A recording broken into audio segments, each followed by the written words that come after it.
Petar Veliki.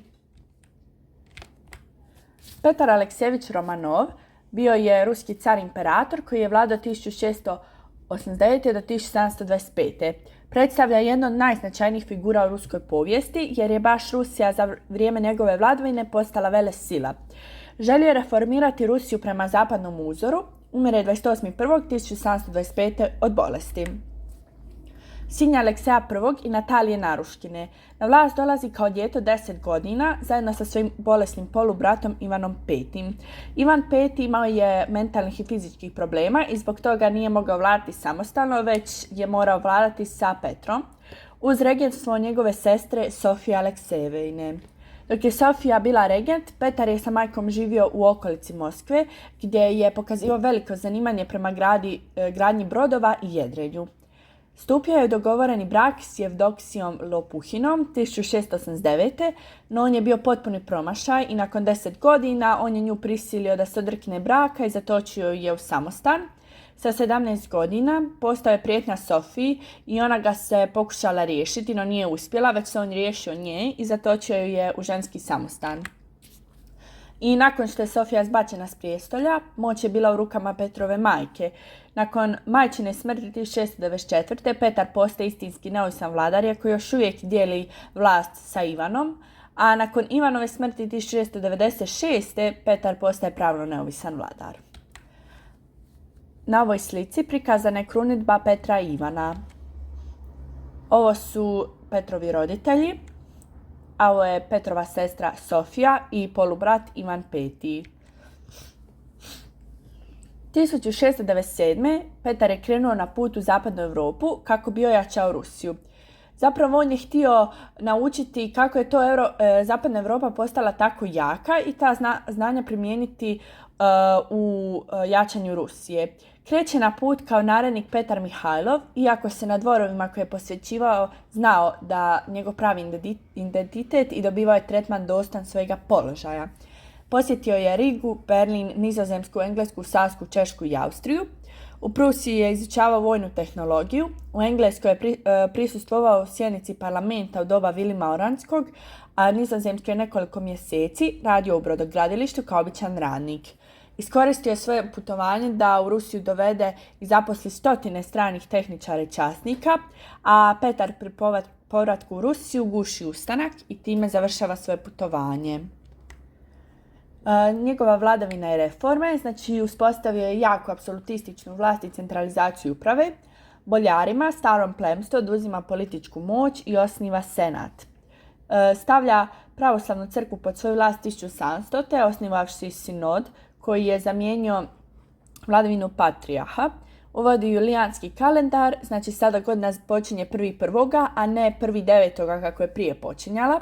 Pojednostavnio ćirilicu, oslanja se na novi sloj činovničkog plemstva, potiče doseljavanje stručnjaka u zapad Rusije, na velikim građevinskim pothvatima kao što su gradnja kanala ili podizanje Sankt Petersburga, zapošljava državne kmetove. Znači, organizirao je jaku redovitu stavačku vojsku i flotu koja se sastala od unovačenih kmetova. Podizao je razne škole, na primjer škola za matematičke i navigacijske nauke u Moskvi, a 1725. u Sankt Petersburgu osniva Akademiju znanosti.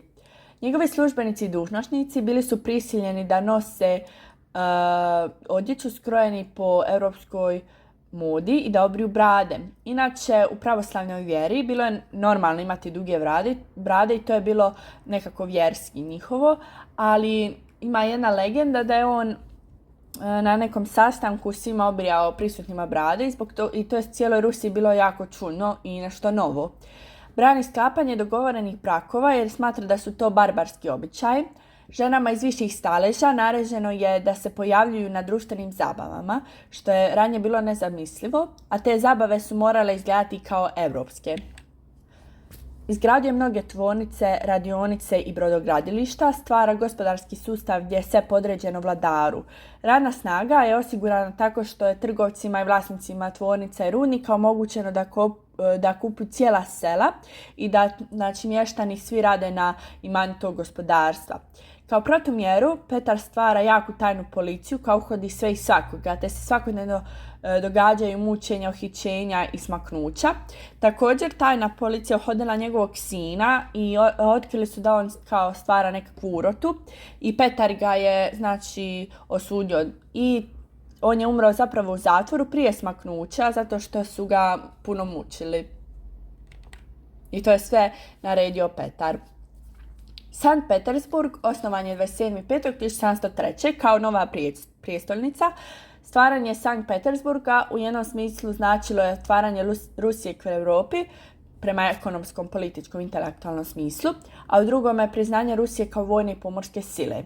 Znači, Petar je financirao izgradnju ove prijestolnice iz poreza koje je plaćalo plemstvo, a tu su radili zatvorenici i tisuće seljaka iz unutrašnjosti Rusije, a pri izgradnji ih je umrlo oko 30.000 do 100.000 ljudi, zato što je Sankt Petersburg građen na močvari i tu je, znači nisu bili dobri uvjeti, bilo je gladi, hladnoće i tako to. Ovo je danas kako izgleda Sankt Petersburg ili Petrograd. Osvajanja Petra Velikoga, znači njemu je bio glavni cilj da Rusiji osvoji izlaz na otvoreno more. 1689. imamo sporazum u Nerčinsku gdje je riješen problem razgraničenja s Kinom i tako Rusija dobiva područje oko Balkanskog jezera i pravo trgovine s Pekingom. 1695. on je Osmanlijama oteo Azov i tako je postigao izlaz na Crveno more.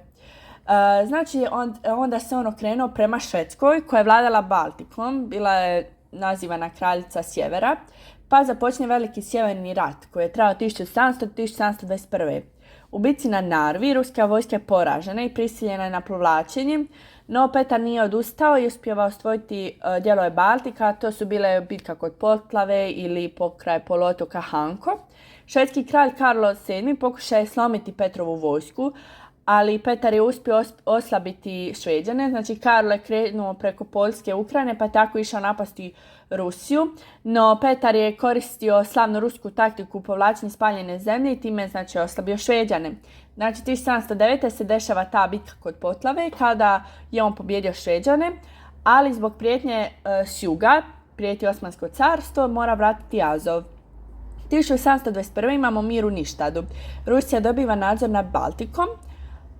Znači, on je još i napadao i Perziju i osvojio je posjede na zapadnoj obali Kaspijskog jezera i za Kavkaziju, ali nije ih uspio zadržati.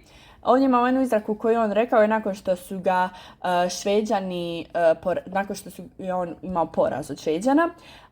To znači uglavnom da on uči iz gubitaka i zapravo dolazi još jači i to je se stvarno pokazalo. Brz napredak Rusije dovelo je do propadanja seljaka i sve teži položaj kmetova jer su porezi stalno rasli i zbog toga oni stvaraju razne ustanke. 1707. bio je najveći ustanak na Donu Kozaci pod Kondratijem Bulavinom gdje je taj ustanak okrutno ugušen.